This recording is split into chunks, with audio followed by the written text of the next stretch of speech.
Hey guys, this is Joel with Sharp Edge Financial. For this month, since April 15th is tax day, I figured the topics of the videos could be around taxation.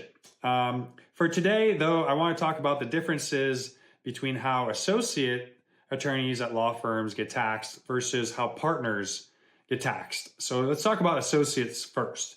As an associate, I'm sure you know, you're considered an employee of the firm. So you get a salary, and every couple of weeks you get a paycheck, and a portion of that paycheck is withheld by the firm and sent to the IRS on your behalf to pay your taxes. We call that tax withholdings. And a portion of that tax withholding is for obviously federal taxes, but also for Medicare and Social Security taxes, as well as potentially state income tax if you're in a state that levies income taxes. And although the Social Security Medicare tax are pretty set in stone in terms of withholdings, you do have some flexibility for your federal tax withholdings. You can either adjust them up or down depending on your situation with your tax return each year. And you do that by filing Form W-4. So that's how associates get taxed. So it's pretty straightforward. Now, if you're a partner at a law firm, things get a little bit trickier because you're no longer an employee of the firm. You're now considered an owner. And in the eyes of the IRS, you're considered self-employed. So not only is your compensation structure changing, but also the firm is no longer withholding taxes on your behalf each paycheck. It's now your responsibility to do this each quarter through what we called quarterly estimated tax payments. And here's how it works.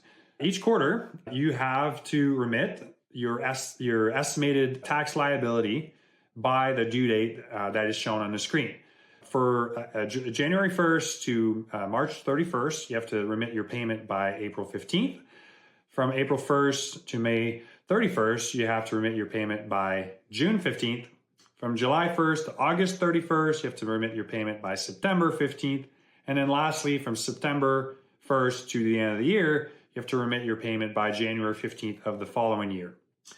So your quarterly tax payment will include not only your federal tax liability, but also your self-employment tax liability, which is the equivalent of your Medicare and Social Security tax for employees.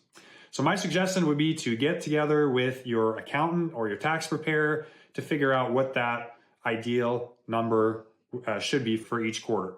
So those are the main differences between how associate attorneys get taxed versus how partners get taxed.